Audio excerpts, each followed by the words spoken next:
Hello guys, welcome to RNC Academy for TNPC. In this video we are discussing about the combine. இது யார் எழுதுனாங்கன்னா வந்து Norman little fort இவங்க தான் எழுதுனாங்க. இந்த போம் எதுல இருக்குன்னா வந்து 9th ஸ்டாண்டர்ட்ல இருக்கு சரிங்களா. சாரி, இந்த டைட்டில் என்னன்னா வந்து வால் நட்சத்திரம் சரிங்களா. வால் நட்சத்திரம் வந்து ரேரா தான் பார்ப்போம். சம்டைம்ஸ் ஒரு 5 வருஷத்துக்கு கழிச்சு இல்ல 25 இயர்ஸ் கழிச்சு அந்த மாதிரி தான் வந்து வால் நட்சத்திரம் வந்து தென்படும். அந்த மாதிரி நடக்கிற ஒரு நிகழ்வு இந்த ஆத்தர் என்ன சொல்லிருக்காருன்னு சொல்லிட்டு இந்த போம்ல கொடுத்திருக்காங்க சரிங்களா. ஓகே, லெட்ஸ் மூவ் டு தி போம்.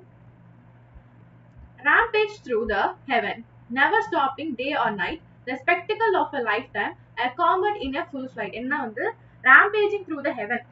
rampagingனா வந்து இந்த ramp walk அப்படிலாம் கேள்விப்பட்டிருக்கீங்களா? அப்படின்னா வந்து அந்த நடந்து வர்றது அது மாதிரி தானே. அதே தான் வந்து இங்க என்ன பண்ணுதுன்னா வந்து வானத்துல இருந்து வந்துட்டு இருக்கு அப்படின்னு சொல்றாங்க. இந்த இந்த பிக்சரை எடுத்து பாருங்க, வானத்துல இருந்து வந்துட்டு இருக்கு அப்படின்னு சொல்றாங்க. ஐ மீன் பூமிக்கு வந்துட்டு இருக்கு அப்படின்ற மாதிரி சொல்லிட்டு இருக்காங்க. வானத்துல இருந்தா வந்து ஹெவன்ல இருந்து வந்துட்டு இருக்கு அப்படின்னு சொல்றாங்க. Never stopping day or night.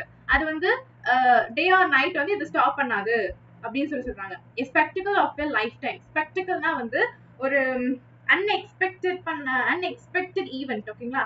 அது நடக்குமா அப்படின்ற ஒரு நிகழ்வு தான் வந்து ஸ்பெக்டிகல் சரிங்களா. ஸ்பெக்டிகல்னா அன்எக்ஸ்பெக்டட் ஈவென்ட் சரிங்களா.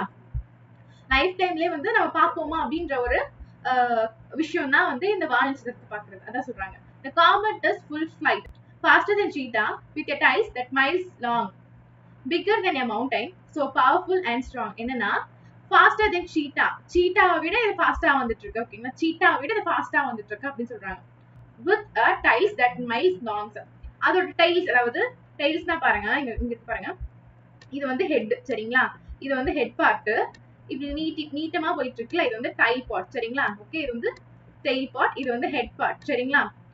இந்த டைல் பார்ட் வந்து மைல்ஸ் டு லாங் அப்படின்னு சொல்றாங்க. ஆக்சுவலி நம்ம வந்து ஸ்டார்ஸ் வந்து நம்மளுக்கு ரொம்ப மைல் தூரத்துல இருக்குல்ல, ரொம்ப மில்லியன் கிலோமீட்டர் தாண்டி தான் நம்ம போகணும். அப்படி இருக்கிறப்ப வந்து இங்க வந்து சின்னசா ரொம்ப குட்டியா அப்படி தெரிஞ்சு வச்சுக்கோங்களேன், அது ரொம்ப தூரத்துல வந்து அது பெருசா இருக்கும்ல, மைல்ஸ் டு லாங் அதான் வந்து சொல்ல வராங்க சரிங்களா. ரொம்ப தூரத்துல இருக்கிறப்ப வந்து அதோட ஆக்சுவல் ஸ்ட்ரக்சர் வந்து ரொம்ப பெருசா இருக்கும். நம்ம கண்ணுக்கு, அதாவது பூமியில இருக்கிறதுனால, நம்ம டிஸ்டன்ஸ்ல இருக்கிறதுனால நம்ம கண்ணுக்கு அது சின்னசா தெரியுது அப்படின்னு சொல்றாங்க. இதோட வால் எப்படின்னா வந்து மைல்ஸ் லாங், மைல் கணக்குல வந்து நீண்டுட்டு இருக்கு அப்படின்ற மாதிரி சொல்றாங்க சரிங்களா. Bigger then mountain, so powerful and strong. அதாவது அத சொல்றாங்க பாருங்க, பிக்கர் தென் மவுண்டைனை விட அது பெருசா இருக்கும் அப்படி சொல்றாங்க. சோ பவர்ஃபுல் அண்ட் ஸ்ட்ராங், அது வந்து ரொம்ப பவர்ஃபுல்லா இருக்கும், ஸ்ட்ராங்கா இருக்கும் அப்படின்னு சொல்றாங்க. The outer ice is melting, causes vapor from the force and leaves a trail behind it as it travel on its course. என்னன்னா outer ice என்ன பண்ணுதுன்னா வந்து இப்போ இந்த இந்த இந்த வால் நட்சத்திரம் இருக்குன்னு வச்சுக்கோங்களேன், இந்த அவுட்டர் ஐஸ் இது கடந்து வரப்ப வந்து இது வந்து பூமியை நோக்கி வரப்ப வந்து இது எரிய ஆரம்பிக்கும். ஆமாவா, ரொம்ப அந்த ஃபோர்ஸ்ல வந்து எரிய ஆரம்பிச்சா வந்து இப்படி ஆகுமா.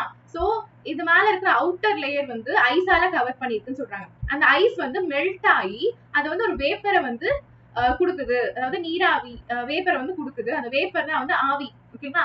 அந்த ஆவிதான் வந்து பின்னாடி வந்து டைல் மாதிரி வந்து உருவாகுது அப்படின்னு மாதிரி சொல்றாங்க சரிங்களா. இப்போ ஜெட்லாம் போச்சுன்னா வந்து பின்னாடியே புகையா இருக்கும்ல, அது பார்க்க ஒரு லைன் மாதிரி இருக்கும்.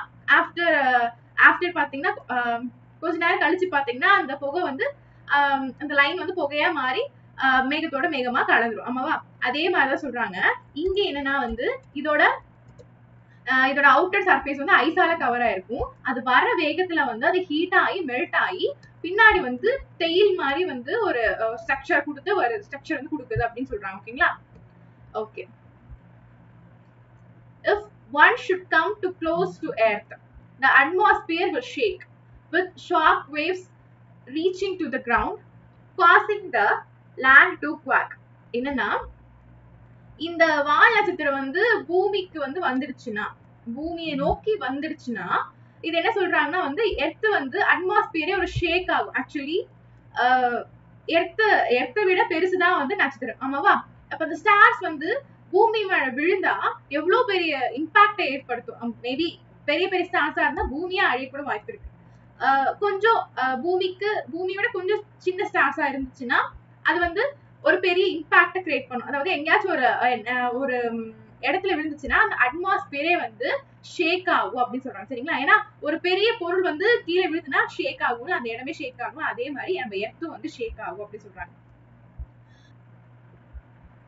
ஆக்சுவலி நம்ம ஜியோகிராஃபில படிச்சிருப்போம். இந்த மாதிரி வேவ்ஸ் எல்லாம் வர ஆரம்பிச்சுச்சுன்னா வந்து பிளேட்ஸ் வந்து மூவ் ஆகும். ஆமாவா?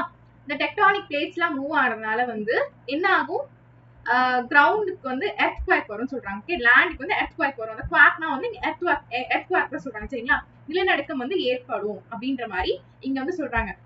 இது உண்மைதானே? ஓகேங்களா? Scientists says the chemical in the dust they leave behind could have started life on the earth which resulted in mankind. Scientist வந்து என்ன சொல்றாங்கன்னா இந்த மாதிரி ஒரு ஈவென்ட் வந்து மேபி நடந்திருக்கலாம். அப்படி நடந்திருக்கிறப்ப வந்து அந்த டஸ்ட் பார்ட்டிகல்லாம் வந்து இருந்திருக்கும். அந்த டஸ்ட் பார்ட்டிகல் எல்லாம் இருந்திருக்கும். அப்பதான் வந்து எர்த்தோட லைஃபே வந்து ஸ்டார்ட் ஆயிருக்கும் அப்படின்ற மாதிரி சொல்றாங்க. அதோட ரிசல்ட் என்னன்னா வந்து மனுஷங்க வந்து உருவாகிருப்பாங்க. ஓகேங்களா? இந்த மாதிரி ஒரு நிகழ்வு வந்து என்னைக்கோ ஒரு நாள் வந்து ரொம்ப மில்லியன்ஸ் ஆஃப் இயர்ஸ்க்கு வந்து நடந்திருக்கும். அந்த டைம்ல தான் வந்து மேன்கைண்ட் வந்து உருவாகிருப்பாங்க அப்படின்னு சொல்றாங்க. I can't say if this is true. I can't say if this is true. I do not have the right.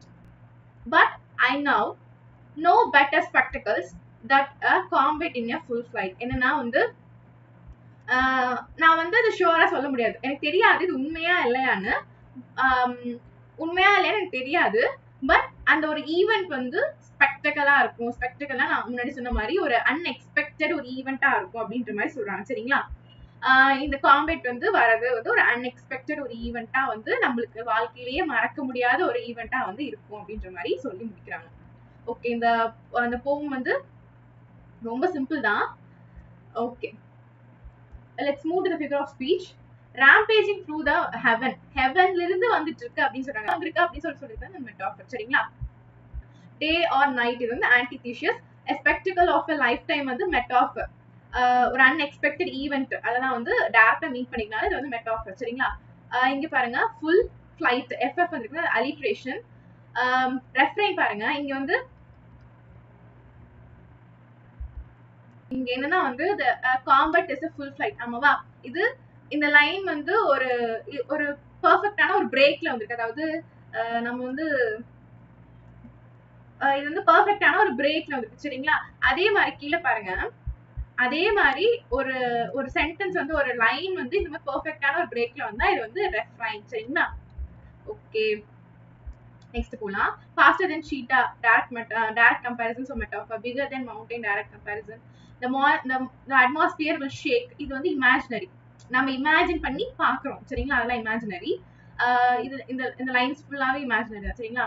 Scientist சே இது வந்து alliteration. but I know no better spectacles வந்து metaphor. சரிங்களா? நெக்ஸ்ட் பாருங்க full flight வந்து alliteration. ரொம்ப சிம்பிளா தான் இருக்கு இதுல. சரிங்களா? இது பாருங்க ரைமிங் வேர்ட்ஸ் பாருங்க. ஹெவன் அப்புறம் night, flight, life time. Most of all இதுக்கு ABCD. ஓகேங்களா? ABCD தான் வருது. சரிங்களா? Okay, let's move to the author.